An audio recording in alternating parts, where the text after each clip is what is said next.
These are the four component of share capital.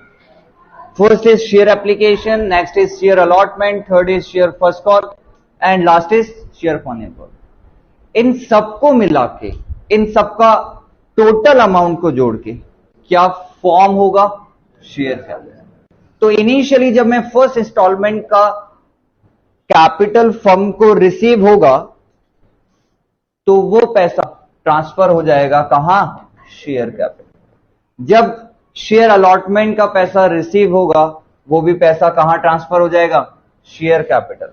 जब third instalment का पैसा आएगा कंपनी के पास तो वो कहां ट्रांसफर हो जाएगा? शेयर कैपिटल में। और लास्ट वाला भी इसी प्रोसेस के हिसाब से फ्लो होगा। इसका मतलब share capital, total share capital के 4 इंस्टॉलमेंट बनेंगी। जैसे जैसे पैसा आता रहेगा हमारी कैपिटल उतनी रेज होती रहेगी। फॉर एग्जाम्पल, अगेन वही एग्जाम्पल देते हैं। Company issued 1 lakh shares at the rate of 10 रुपए ईच। 10 रुपए का फेस वैल्यू है। 2 rupees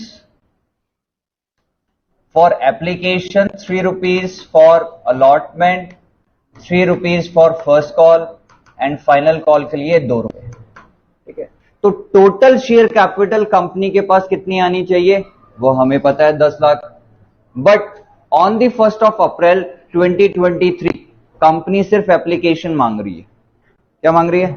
एप्लीकेशन। तो एप्लीकेशन के कितने रुपए आएंगे? 1 lakh into 2 equal to 2 lakh.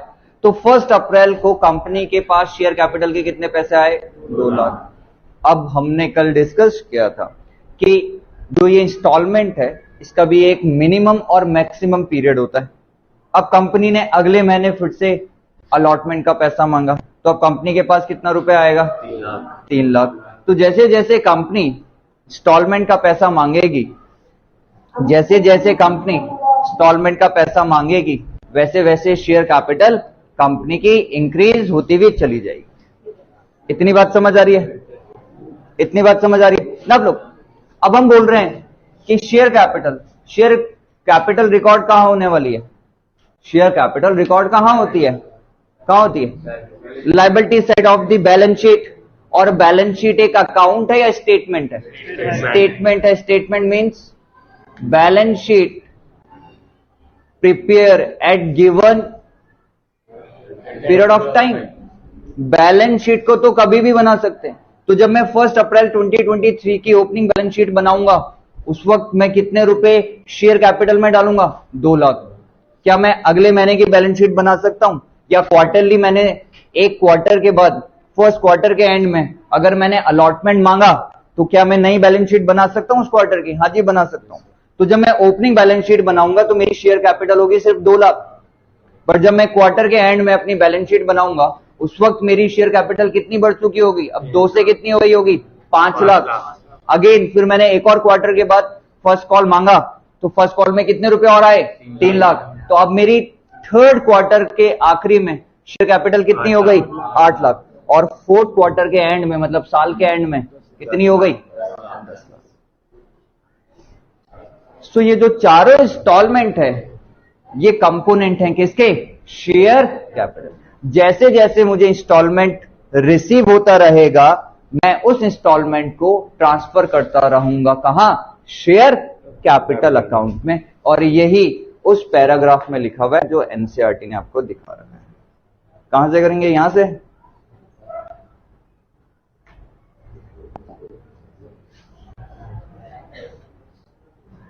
Update करना पड़ेगा इसे। ये था ना? चलो अब थोड़ा सा इसको पढ़ लेते हैं। एनसीईआरटी क्या लिख रहा है? The amount of money paid with various instalment represent the contribution to share capital. हर एक इंस्टॉलमेंट में, अलग अलग इंस्टॉलमेंट में जो भी पैसा शेयर होल्डर्स पे करेंगे वो अल्टीमेटली कहां कंट्रीब्यूट होगा? कहां जाके मिलेगा? शेयर कैपिटल में मिलेगा। And should ultimately be credited to share capital. और वो अल्टीमेटली किस अकाउंट में क्रेडिट हो जाएगा? शेयर कैपिटल में हो जाएगा। ठीक। However for the sake of convenience initially individual accounts are open for each installment. अब उसने बोला कन्वीनियंस के लिए हम क्या कर रहे हैं? पहले हर एक इंस्टॉलमेंट का एक अकाउंट खोल रहे हैं। जैसे ही मुझे पैसा फर्स्ट इंस्टॉलमेंट का मिलेगा, मैं उस इंस्टॉलमेंट से पैसा शेयर कैपिटल में ट्रांसफर कर दूंगा। जैसे ही मुझे सेकंड इंस्टॉलमेंट का पैसा मिलेगा, मैं उसका पैसा शेयर कैपिटल में ट्रांसफर कर दूंगा। जैसे ही थर्ड का मिलेगा, वैसे ही उसका ट्रांसफर कर दूंगा पैसा शेयर कैपिटल में। ऐसे ही फोर्थ का कर दूंगा। So first installment is known as application installment. Company issues their prospectus to the potential customers. For example, मेरी कंपनी है और आप सभी लोग पोटेंशियल कस्टमर्स हैं।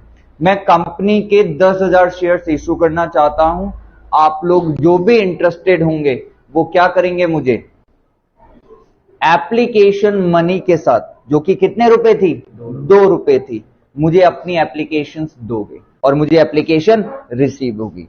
सो इनिशियली जब शेयर इशू होता है तो जो पोटेंशियल कस्टमर्स हैं या पोटेंशियल इन्वेस्टर्स हैं, वो क्या करते हैं, कंपनी को एप्लीकेशन मनी के साथ अपनी एप्लीकेशन देते हैं। तो कंपनी के पास सबसे पहले किसका पैसा आता है, एप्लीकेशन का। और कैश में आएगा या बैंक में आएगा, इनिशियली अब तो कैश में कोई ट्रांजैक्शंस होती नहीं है फाइनेंशियल मार्केटिंग की, सारा कैसा हो गया है, बैंक हो गया है। दैट्स व्हाई बैंक फर्म के पास आ रहा है या जा रहा है, आ रहा है। इसीलिए एंट्री बनाई गई है पहली, बैंक अकाउंट डेबिट। कौन सी इंस्टॉलमेंट की है, शेयर एप्लीकेशन अकाउंट। बात समझ आ रही है कि सीधा ही बैंक के पास, मतलब फर्म के पास, कंपनी के पास पैसा क्यों आ रहा है, क्योंकि कंपनी ने अपने शेयर इशू करने थे। और प्रोसेस क्या है कि प्रोस्पेक्टस इशू किया जाएगा। जो भी इंटरेस्टेड इन्वेस्टर्स होंगे वो प्रोस्पेक्टस को देखेंगे, पढ़ेंगे और अपनी application with the application money firm को दे देंगे। तो फर्म के पास सीधा क्या जाएगा, पैसा। कितना पैसा आएगा, जितने शेयर इशू किए थे उसके एप्लीकेशन का पैसा आएगा, या उससे ज्यादा का आएगा, या उससे कम का आएगा। सवाल अब यह बन सकता है इसमें कि फॉर एग्जाम्पल 2 रुपए की एप्लीकेशन है, कंपनी इशू करना चाहती है 10,000 शेयर्स। तो अगर मैं आपसे पूछूं कि कितनी एप्लीकेशन का पैसा आएगा, 20,000 आएगा, 30,000 आएगा, या 10,000 आ सकता है, या सिर्फ एक सिचुएशन होगी, या तीनों सिचुएशन वह possible. Wish you happy birthday बेटा। लो चलो जाओ, काफी बचेंगे।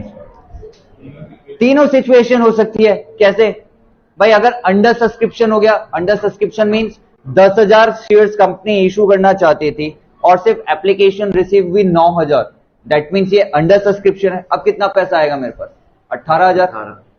10,000 शेयर इशू करना चाहता था कंपनी और एप्लीकेशन भी आई 10,000। अब कितना पैसा आएगा, जितना आना चाहिए था 20,000।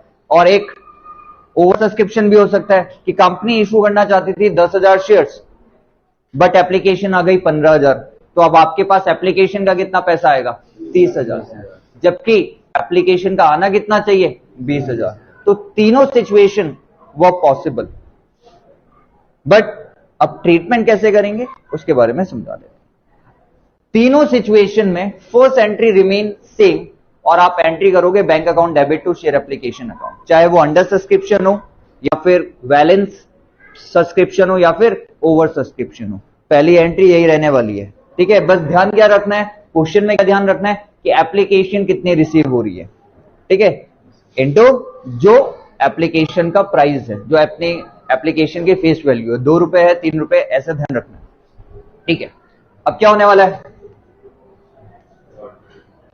ठीक है, ऑन अलॉटमेंट वो बोल रहे हैं, when minimum subscription has been received and certain legal formalities on the allotment of shares have been duly compiled with, the director of the company proceed to make the allotment of shares। अगर minimum subscription पूरी हो जाए, और minimum subscription कितना होता है, 90% जितना हम शेयर्स इशू कर रहे होंगे, और जो लीगल फॉर्मेलिटीज हैं अगर वो सारी पूरी हो जाती हैं, तो फिर अब क्या करता है, the director of the company proceed to make the allotment of shares. अब क्या होगा, अब कौन सा स्टेप हो जाएगा, नंबर 2 स्टेप। और नंबर 2 स्टेप क्या है, अब जो शेयर एप्लीकेंट है उन्हें अब आप शेयर अलॉट करना शुरू कर देंगे, ठीक है जी, ठीक है।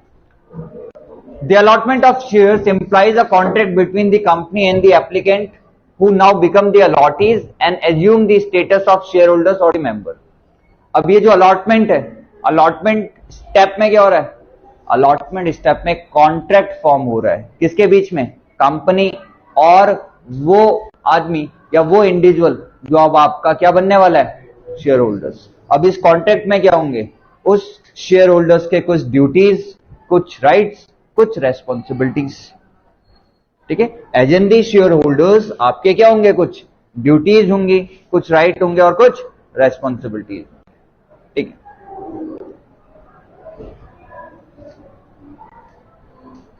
अब आ जाओ यहां पर। अच्छा, एक एंट्री अभी ऊपर नहीं की है अभी हमने, इसकी अभी क्या होने वाली है? शेयर कैपिटल अकाउंट में ट्रांसफर की एंट्री होने वाली है, क्योंकि हर एक इंस्टॉलमेंट का जो पैसा आएगा हमारे पास वो कहां ट्रांसफर होगा? ठीक है, लिखा नहीं है फिर भी हम यहां पर डिस्कस करते हैं कि वो एंट्री क्या बनने वाली है। शेयर इंस्टॉलमेंट अकाउंट का नाम क्या है? एप्लीकेशन। तो एंट्री जाएगी share application account debit to share capital. बड़ी इजी सी है। ठीक है, ठीक है। दूसरी एंट्री क्या बनेगी? Share application account debit to share capital. अभी हम अंडर सब्सक्रिप्शन, ओवर सब्सक्रिप्शन की बात नहीं कर रहे। ठीक, अब शेयर अलॉटमेंट। अब याद रखना है, एप्लीकेशन के बाद जो भी इंस्टॉलमेंट आएगी वो पहले कंपनी अपने शेयर होल्डर्स के ऊपर ड्यू करती है। ड्यू करने का मतलब जनरल लेमन लैंग्वेज में कि आपको रिकॉल करवा रही है कि आपकी अब सेकंड इंस्टॉलमेंट आने वाली है। जस्ट लाइक दी EMIs जो आपके बैंक्स हमें करवाते हैं, या कुछ भी जो हमने एक्सपेंसेस पे ऑफ करने होते हैं, उस वक्त जो ऑर्गेनाइजेशन है जो हमें सर्विसेज उसने दी वो पेमेंट के लिए रिकॉल करवाती है। Your electricity bill is due on so date. क्या हो रहा है? ये रिकॉल हो रहा है। Your EMI is due on so and so date. क्या हो रहा है? रिकॉल हो रहा है। So in the same manner allotment, first call और फाइनल कॉल पहले ड्यू हो रहा है। ड्यू होने का मतलब पहले कंपनी मांग रही है, रिकॉल करवा रही है कि आपका पैसा आने वाला है। अब जब मेरे पास मैसेज आता है बैंक का या आपके पास बैंक का मैसेज आएगा तो कैसे आता है? क्या लगता है आपको कि कोई मैसेज वो टाइप करके आपको दे रहा है या कुछ जनरल एंट्री पास होती होगी तब जाके सीधा मैसेज आपके पास आता होगा? बैंक के तो लाखों कस्टमर हैं, तो क्या बैंक में कुछ लोग ऐसे होंगे जिनको ये काम दिया हुआ होगा कि आपने हर एक का ये देखना है कि उसकी EMI कब आने वाली है और उसको मैसेज करना है? ऐसा काम दिया होगा? अमित कंडारी बताएगा, ऐसा दिया होगा? या फिर कुछ जनरल एंट्री, कुछ सॉफ्टवेयर बने हुए होंगे जिसमें एक जनरल एंट्रीज होंगी और वो सीधा आपके पास पास होगी। सॉफ्टवेयर बने होंगे मतलब, और उसमें क्या है? वो अकाउंटिंग सॉफ्टवेयर होंगे या कुछ हम IT के सॉफ्टवेयर के बारे में? अकाउंटिंग सॉफ्टवेयर होंगे। उसमें क्या होगा? जब आप लोन लेते होंगे तो आपकी EMI की डेट फिक्स हो जाती होगी और फिर वो सॉफ्टवेयर अपने हिसाब से क्या करता है? काम करता है और फिर आपको रिमाइंड करवाता है कि इतने दिन पहले आपको एक रिमाइंडर आएगा, your EMI is due on so and so date. मतलब अब वो रिमाइंडर एक हफ्ते का भी हो सकता है, कभी कभी मतलब अलग अलग ऑर्गेनाइजेशन का अपना अलग अलग वर्किंग हो सकता है। कोई EMIs आपको 3 दिन पहले रिकॉल करवा रहा है, कोई EMIs आपको एक हफ्ते पहले रिकॉल करवा रहा है, और हो सकता है कोई कोई EMIs आपको 15 डेज पहले। जस्ट लाइक LIC में जनरली 1-2 दिन पहले नहीं, 1 महीने पहले आ जाता है। अगर आपकी एनुअल प्रीमियम है LIC की या हाफ ईयरली प्रीमियम है LIC की, तो आपको रिकॉल कितने समय में आता है? 1-1 महीने पहले आ जाता है। अच्छा, ये एप्लीकेशन वाली ट्रांसफर एंट्रीज उसने कर दिया है। अब जाके यहां पर हो गई है ना, share application to share capital. ठीक है, चलो ये क्या है? एक और एंट्री उसने की है। हम अलॉटमेंट तक चल गए थे और थोड़ा सा रिटर्न करते हैं एप्लीकेशन में, क्योंकि एक एंट्रीज उसने यहां पर और बता रखी बेटा। मनी रिफंडेड, कल का क्वेश्चन याद है? तो कितने शेयर कंपनी इशू करना चाह रही थी? 2 लाख। एप्लीकेशन कितने की आ गई? 2.5 लाख। और जो एक्स्ट्रा 50,000 की है उनको हमने क्या किया? तो जब उन्होंने अप्लाई किया होगा तो एप्लीकेशन का पैसा आया होगा फर्म के पास, क्योंकि ओवर सब्सक्रिप्शन का केस है। तो अब जो हमने 50,000 एप्लीकेशन रिजेक्ट की, उनका पैसा क्या करना पड़ेगा। तो जैसे ही आप रिजेक्ट कर रहे हो किसी की एप्लीकेशन, पैसा भी इमीडिएट आपको देना पड़ेगा, पैसा भी आपको इमीडिएट देना पड़ेगा। तो 50,000 शेयर एप्लीकेंट को आपने रिजेक्ट किया, तो जो पैसा आपको उनका मिला था, आपको मतलब हम कंपनी के पर्सपेक्टिव से ये बात कर रहे हैं, वो पैसा क्या हो जाएगा, रिफंड हो जाएगा। और उस रिफंड की एंट्री क्या बनेगी, बेसिक सा रूल इंप्लाइड हो रहा है। कैश आएगा तो डेबिट साइड, कैश जाएगा तो क्रेडिट साइड। रियल अकाउंट का रूल लग रहा है या एसेट्स अकाउंट का रूल लग रहा है, ठीक है। एंट्री बन जाएगी दूसरी वाली। चलो ना आप लोग कब, अब यहां देखो जब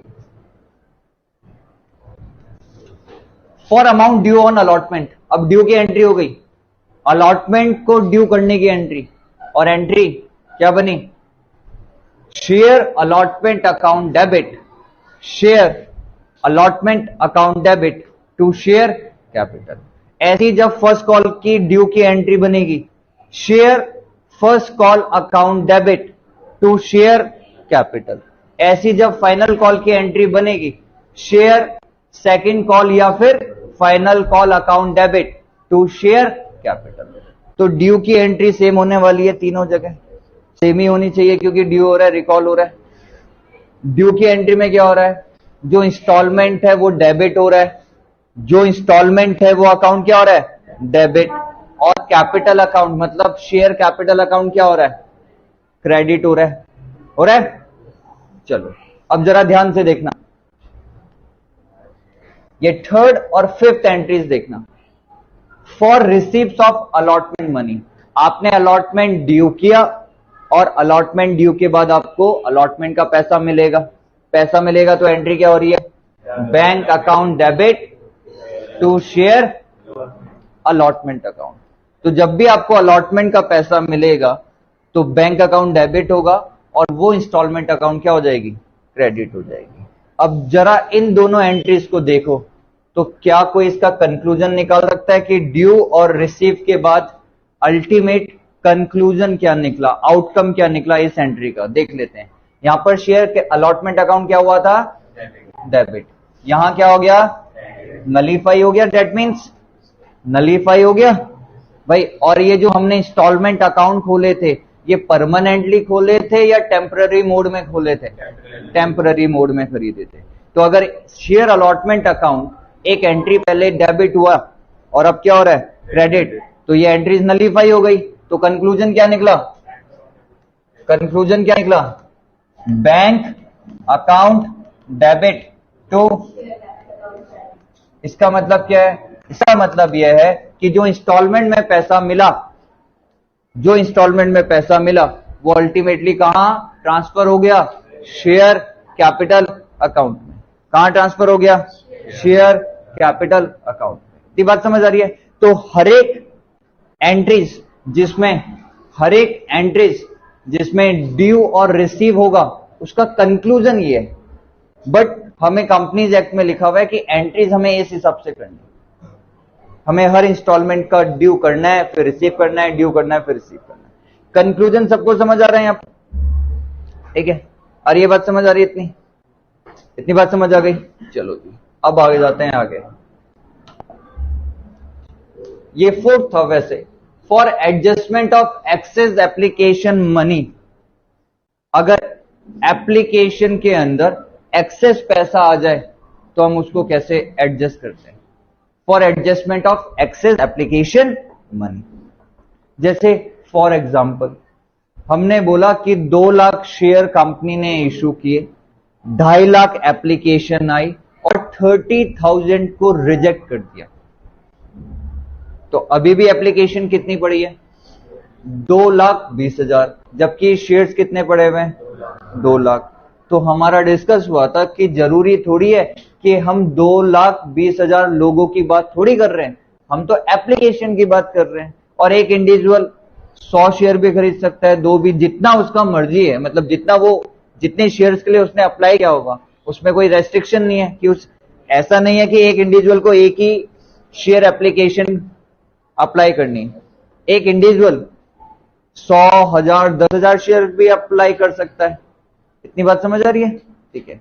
तो अगर किसी इंडिविजुअल ने 220 शेयर अप्लाई किए हो तो अब आप उसे क्या करोगे? क्या पूरे के पूरे शेयर अलॉट करोगे या नंबर ऑफ शेयर्स कम हो जाएंगे? नंबर ऑफ शेयर्स कम हो जाएंगे। तो जब नंबर ऑफ शेयर्स कम हो जाएंगे तो उसने तो एप्लीकेशन में ज्यादा पैसा दे रखा है। फॉर एग्जाम्पल उसने 220 शेयर अप्लाई किए, आपने बोला कि हम आपको सिर्फ 200 शेयर्स देंगे, तो उसने एप्लीकेशन का पैसा तो 220 शेयर का दे रखा है, जबकि शेयर्स उसे कितने मिले? सिर्फ 200। तो 20 शेयर का एप्लीकेशन का पैसा उसका ज्यादा है। अब ये पैसा आप उसे वापस कर दोगे या फिर एडजस्ट करोगे? कॉमन सेंस क्या बोलता है? एडजस्ट करेंगे। तो उसी एडजस्टमेंट की ये एंट्री यहां पर लिखी हुई है, for adjustment of excess application money. Application में जो एक्सेस पैसा आया उसको एडजस्ट कैसे करेंगे? उसकी एंट्री क्या है? Share application to share allotment. अभी ये थोड़ी ट्रिकी सी लग रही है, बट एक बार क्वेश्चन देखोगे तो बहुत आसान हो जाएगा। क्यों? क्योंकि अभी सेकेंड एंट्री और फोर्थ एंट्री और फर्स्ट एंट्री, मतलब फर्स्ट, सेकेंड और ये जो फोर्थ एंट्री है, जब हम क्वेश्चन करेंगे तो इन्हें अलग अलग एंट्रीज में फ्रेम नहीं करेंगे, ये तीनों एंट्रीज हमारी कंबाइंड एंट्रीज बनेगी। कैसे बनेगी? कंबाइंड एंट्रीज बनने वाली, और बड़ा आसान सा एक इनकी कंपाउंड एंट्रीज क्रिएट हो जाएगी। चलो कोशिश करते हैं कि अभी बना लेते हैं, फिर क्वेश्चन का वेट नहीं करते हैं क्योंकि हम पे बहुत समय है अभी। चलो फर्स्ट एंट्री क्या बनेगी? फर्स्ट एंट्री क्या बनेगी? Bank account debit to share application account. मान के चलते हैं 2 लाख शेयर हमने इशू किए, एप्लीकेशन 2.5 लाख रुपए आई। एप्लीकेशन कितनी आई? 2.5 लाख। 30,000 को हमने रिफंड डाला, हमारे पास एप्लीकेशन 2,20,000 की है, जबकि शेयर 2 लाख। क्लियर है इतना मामला? ठीक है। एप्लीकेशन मान के चलते हैं 2 रुपए की एक। ठीक, फर्स्ट एंट्री बनी होगी bank account debit to share application. सबको ये एंट्री समझ आ रही है? दिव्यांशु, अब जिसका भी पीछे कुछ छूटा हुआ है, ये नया चैप्टर है, बहुत बेसिक है, 24 नंबर का आ रहा है। पहले इसकी वेटेज बड़ी कम रहती थी, अब इसकी वेटेज बड़ी अच्छी है। ठीक है, और 1 महीने में पूरी यूनिट खत्म हो जाती है, इतना ज्यादा सिलेबस नहीं है। तो क्या करूंगा मैं? 2,50,000 इंटू 2, इट कम्स 5 लाख। तो बैंक अकाउंट में कितने रुपए डालूं? 5 लाख। शेयर, सॉरी गलती हो गई, यहां पर क्या लिखना है हमें? Share application account. कितना? 5 लाख। केस याद रखना, अभी कंपनी ने इशू किए 2 लाख शेयर्स, 10 रुपए का एक शेयर था, 2 रुपए एप्लीकेशन में लिए। ठीक है, next application receive with 2.5 lakh, 30 को क्या कर दिया? रिफंड। तो याद रखना कि 2,20 एप्लीकेशन बची हुई है और हमारे पास शेयर्स कितने हैं? सिर्फ 2 लाख। दूसरी एंट्री क्या बनेगी? दूसरी एंट्री बनेगी शेयर एप्लीकेशन अकाउंट डेबिट। कितना? 5 लाख टू शेयर, पीछे फिर से क्या हो गया? इंटरेस्ट बना भाई। शेयर कैपिटल कितना? जितने शेयर्स थे, कितने शेयर्स थे? 2 लाख। तो शेयर कैपिटल में कितना पैसा जाना चाहिए? जितने हमने शेयर इशू किए थे उतना ही पैसा जाना चाहिए। कितने शेयर इशू किए हुए थे? 2 लाख शेयर। शेयर्स अभी शेयर्स के बारे में बात हो रही। कितने शेयर इशू किए थे हमने? 2 लाख। और एप्लीकेशन कितने रुपए की थी? 2 रुपए की। एप्लीकेशन की फेस वैल्यू कितने रुपए की थी? 2 रुपए की। तो शेयर कैपिटल में कितना पैसा जाना चाहिए था? जितने शेयर्स कंपनी ने इशू किए हुए थे, दैट मीन शेयर कैपिटल में कितना पैसा जाना चाहिए था? 4 लाख। आए अभी 5 लाख है, 4 लाख तो कहां चले गए? Share capital. क्लियर है इतना? आए 5 लाख थे, क्यों? क्योंकि ओवर सब्सक्रिप्शन हो गया। शेयर कैपिटल में कितना रुपए जाना चाहिए? 4 लाख। अब आपको याद है यहां पर कि 30,000 जो आपने क्या किया? रिफंड कर दिया, तो इनका पैसा वापस देना पड़ेगा। कितना रुपए वापस देना पड़ेगा? तो पैसा आ रहा है या जा रहा है? लिख दो टू बैंक। कितना? एंट्री सही लग रही है अभी तक? के बना देते हैं ऐसे। वैसे आपने के नहीं बनाना है, वहां पर एल नहीं बनाना। मेरे पास स्पेस नहीं हो रहा है तो मैं के और एल बना रहा हूं। ये ऐसी सिली मिस्टेक्स नहीं करनी है। चलो next, to share capital to bank. अभी भी 40,000 का डिफरेंस है डेबिट और क्रेडिट में। ये 40,000 क्या है? ये जो 20,000 बचे हुए ना भाई, 2 लाख शेयर्स थे, एप्लीकेशन 2.5 लाख आई, 30,000 को रिफंड कर दिया, तो कितने शेयर्स बचे हुए अभी? तो 20,000 शेयर्स ने एप्लीकेशन के 2-2 रुपए एक्स्ट्रा दे रखे हैं, तो टोटल कितने रुपए एक्स्ट्रा रखे? और ये एडजस्ट होके कहां जाएंगे? जिस अकाउंट में जाएंगे वो लिखना पड़ेगा। कौन सा अकाउंट? शेयर।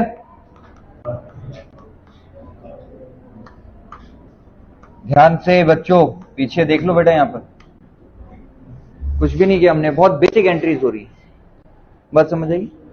5 लाख मेरे पास आए, 4 लाख शेयर कैपिटल में गए, 30,000 को हमने रिफंड किया था, तो 60,000 रुपए बैंक से कम हो गए।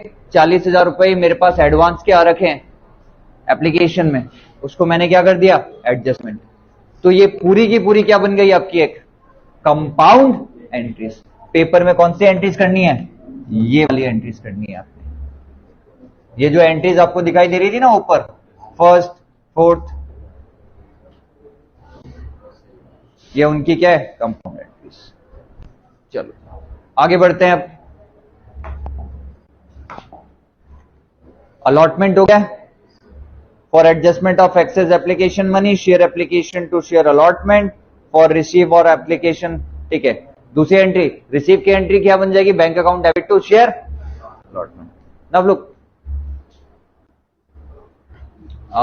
The general entries second and fourth can be combined as follows.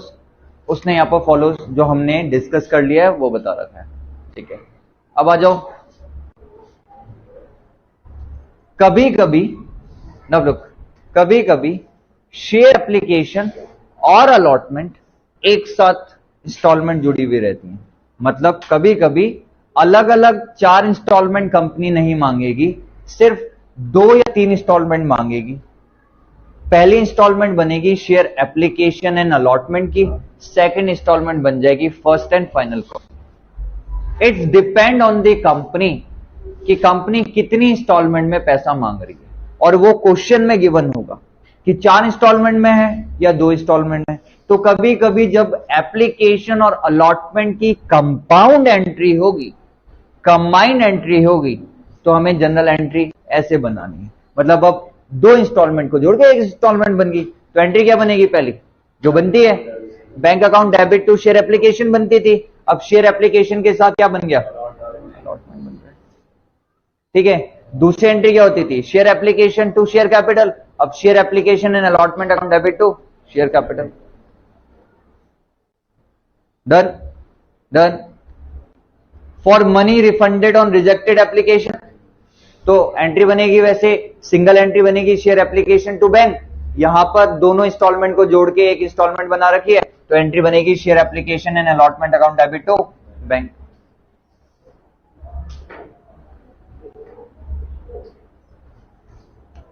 On receive of allotment money, तो एंट्री क्या बना रहा है वो? Bank account debit to share application and allotment account. तो कभी कभी क्या होता है, एज पर दी क्वेश्चन हम देखेंगे कि इंस्टॉलमेंट कितनी है, और वैसे ही हमें फिर अपने आप को फ्रेम करना पड़ेगा कि 4 इंस्टॉलमेंट है या फिर 2 इंस्टॉलमेंट। ठीक है, नाउ लुक, अब आ जाते हैं फर्स्ट कॉल और फाइनल कॉल के बारे में बात करते हैं। ठीक है, कॉल अमाउंट, तो कॉल अमाउंट भी पहले क्या होगी? ड्यू, और ड्यू की एंट्री क्या बनेगी? Share call account.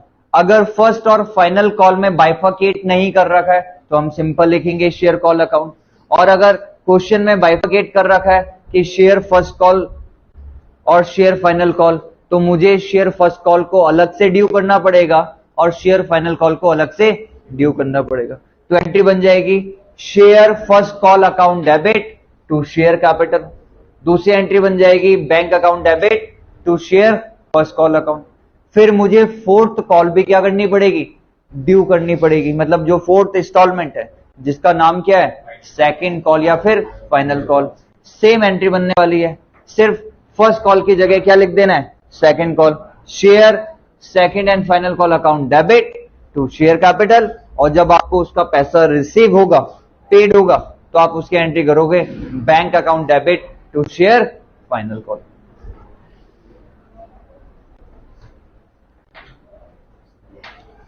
नीचे लिखा भी है, द वर्ड फर्स्ट, सेकंड और the third must be added between the word share and call in the share call account depending upon identity of the call made. Share first call, share second call, share third call, वो call first है, second है, third है, share और call के बीच में वो लिखना पड़ेगा। और हम बोल भी वही रहे हैं, share first call, share second call, share final call या शेयर थर्ड कॉल। दूसरा, क्वेश्चन के हिसाब से वी विल फ्रेम आवरसेल्फ कि आपको क्या कब लिखना है। बात समझ आ रही है? अगर share first and final call इकट्ठी है तो क्या लिखेंगे, share first and final call. अगर अलग अलग है तो शेयर फर्स्ट कॉल को अलग से ड्यू करेंगे, शेयर फाइनल कॉल को अलग से ड्यू करेंगे। ठीक है,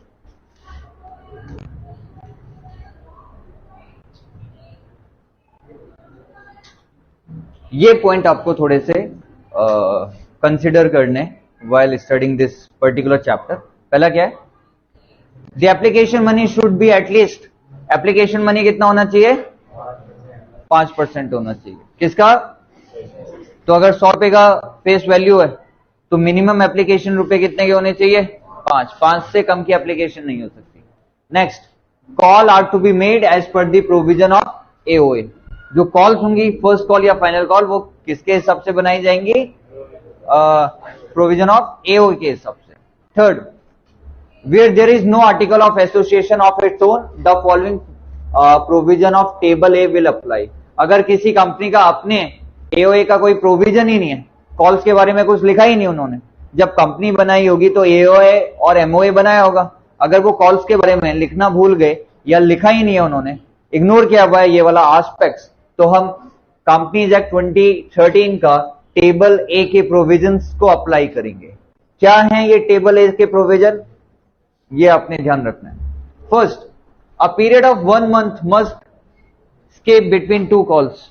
2 कॉल्स के बीच में मिनिमम कितना समय होना चाहिए, कितना, कम से कम 1 महीना। ठीक है, 1 महीने के अंदर आप क्या नहीं कर सकते। ठीक है, the amount of call should not exceed 25% of the face value of shares. जो कॉल का अमाउंट है वो कितना नहीं होना चाहिए, 25% से ज्यादा नहीं होता है। एमसीक्यू में ये वाला एस्पेक्ट्स इस चैप्टर का आपसे पूछा जा सकता है कि भाई कितना होना चाहिए, 5% एप्लीकेशन मनी होनी चाहिए, नहीं होनी चाहिए, ट्रू फॉल्स बताओ, या कितनी होनी चाहिए, फिलिंग द बैंक्स में आपसे पूछा जा सकता है। ठीक है, नेक्स्ट, ये बड़ा इंपॉर्टेंट है, सी वाला पॉइंट भी क्या बोला है, अ नोटिस ऑफ मिनिमम कितना days, 14 days is given to share holder to pay the amount.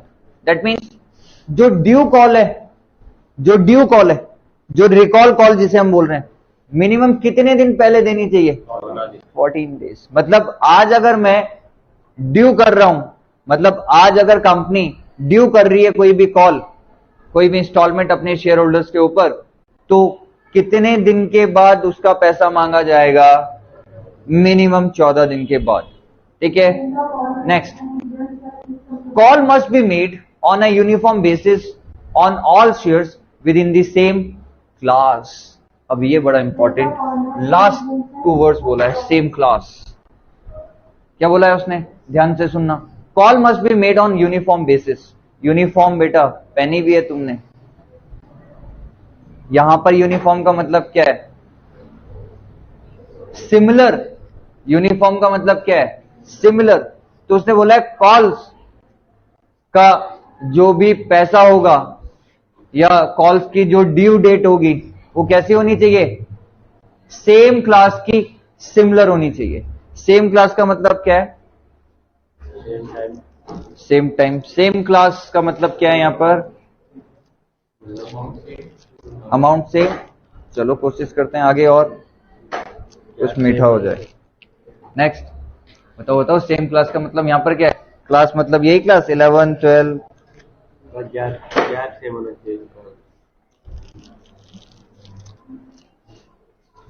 Same class का गैप भी सेम होना चाहिए। जब भी जैसे ये सेम क्लास में पढ़ रहे हैं या ये सेम क्लास के लोग हैं, तो जब भी मैं शेयर का इंस्टॉलमेंट का पैसा मांगू तो सेम डे मांगू, ऐसा ना करूं कि आज इससे मांगू, कल इससे मांगू, परसों इससे मांगू। क्लियर है? पर यहां पर सेम क्लास ऑफ शेयर्स का क्या मतलब है? हाँ,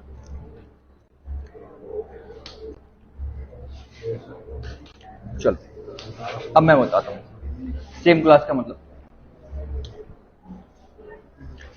जब भी शेयर एप्लीकेशन कंपनी को रिसीव होंगे, जब भी शेयर एप्लीकेशन कंपनी को रिसीव होंगे, तो क्या लगता है आपको एक ही दिन में सारी की सारी शेयर एप्लीकेशन आ जाती होगी या एक विंडो पीरियड होता है? आज कंपनी को अपने शेयर इशू करने हैं तो कंपनी ने अपना प्रोस्पेक्टस इशू किया होगा।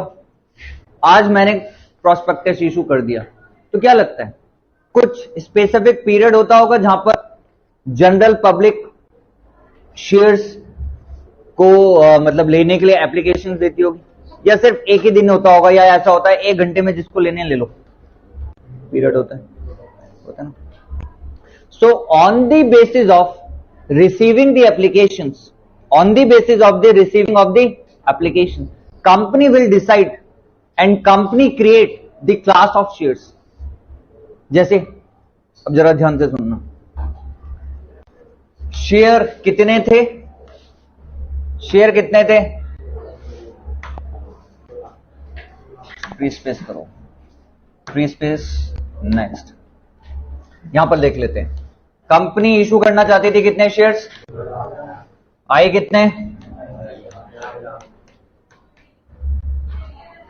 मैंने बोला company did not want to reject any shares, company reject ही नहीं करना चाहती है कोई भी शेयर्स। इसका मतलब अब कंपनी क्या करेगी? एडजस्ट करेगी। अब एडजस्टमेंट के लिए क्लास बना रही है। जैसे जो फर्स्ट बेसिस, जो सबसे पहले 1 लाख आ गए थे शेयर्स, कितने? उनकी क्लास अलग बना दी और उनको बोला इनको 100% अलॉटमेंट दिया जाएगा। ये क्लास ए बन गई। मतलब इसमें अगर एक अमन शेयर होल्डर्स है या इन्वेस्टर शेयर होल्डर्स है और ये 500 शेयर अप्लाई कर रहा है, तो इसको कितने शेयर्स दे देगी कंपनी? 500। अगर कोई राजेश 750 शेयर अप्लाई किए तो इसको कितने शेयर्स मिल जाएंगे? कितने मिल जाएंगे? 750। बस समझ रही? फिर कंपनी क्या कर रही है? Next,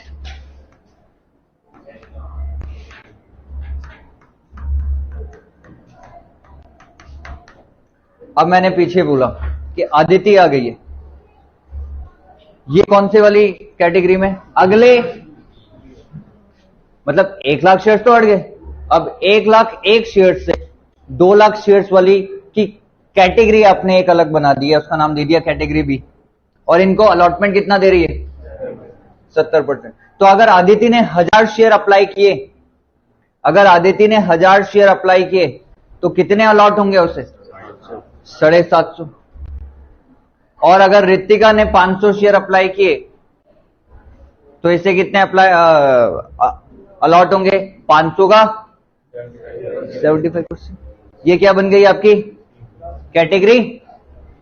category B. अब बन गई कैटेगरी सी। कितने बचे? लास्ट 50,000, ठीक है, 1,75,000।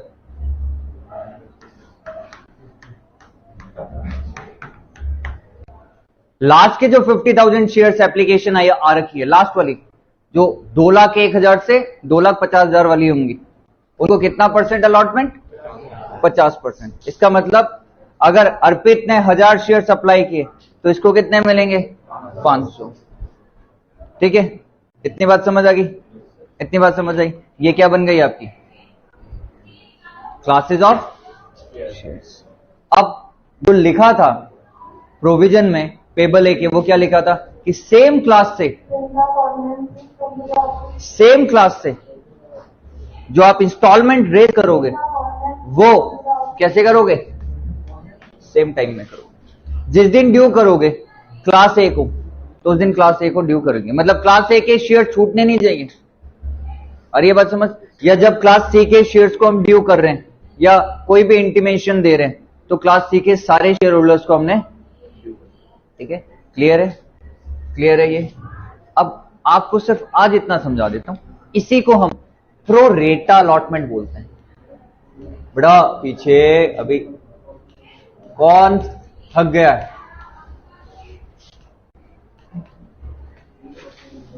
इसी को हम क्या बोलते हैं? प्रो रेटा अलॉटमेंट। और प्रो रेटा अलॉटमेंट का मतलब क्या होता है? प्रो रेटा अलॉटमेंट का मतलब क्या होता है? ये होता है, ये तो उसके एप्लीकेशन है। प्रो रेटा अलॉटमेंट की अगर हम पूछें what is the full form of pro रेटा, ये तो प्रो रेटा अलॉटमेंट का एप्लीकेशन है। एप्लीकेशन ऐसे होता है प्रो रेटा, प्रो प्रोपोर्शन, रेटा ratio, allotment distribution. When you distribute the things in proportionate to ratio is known as pro rata. क्या रेटा बनाया यहां पर देख लेते हैं। चलो रेशियो 2:1 मतलब नीचे वाला क्लास सी देखो 2:1, मैंने आपके लिए रेशियो बना दिया। ऐसा रेशियो बन गया। सेकंड ऊपर रेशियो बन गया। रेशियो क्या बना? 2:1 मतलब अगर आप 2 शेयर अप्लाई करोगे तो अलॉट कितना होगा? यहां क्या बना? क्या बना बेटा? 3:2 मतलब अगर आप 3 शेयर अप्लाई करेंगे तो कितने मिलेंगे? 2। और ये बात समझ, प्रो रेटा असली ये हो रहा है, वो तो एप्लीकेशन हो रही है ना, कितने शेयर से तो। और यहां कितना है? 1 शेयर अप्लाई करोगे तो कितना मिलेगा? और ये बात समझ, ये प्रो रेटा है और उसके एप्लीकेशन ऐसे हमें क्वेश्चंस में करेंगे। और ऐसे ही एक 6 नंबर का क्वेश्चन आपके पास आता है। अरे ये बात समझ आइए क्या हुआ आपके सामने? क्लासेस से हमने प्रो रेटा भी समझा है, प्रो रेटा से फिर हमने यहां पर रेशियोज में उसका कन्वर्जन भी सोचा है।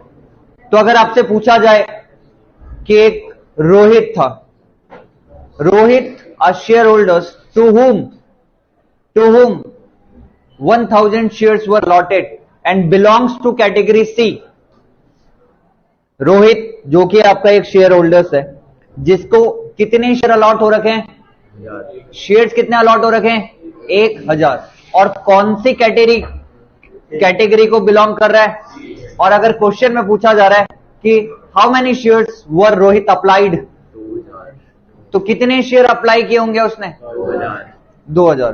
क्योंकि रेशियो क्या बोल रहा है यहां पर? 2:1। अलॉट का डेटा आपको दे रखा था कितना? 1000। अप्लाई का निकाल देंगे। अगर मैं बोलूं मोहित, Amit, to whom 500 shares were allotted and belongs to category B, question पूछ रहा है how many shares were Amit applied, तो आंसर निकल जाएगा। कैटेगरी बी है, रेशियो क्या है? 3:2। कौन सा डेटा आपको दे रखा है? अलॉट का कितना है ये? तो कितने अप्लाई किए होंगे?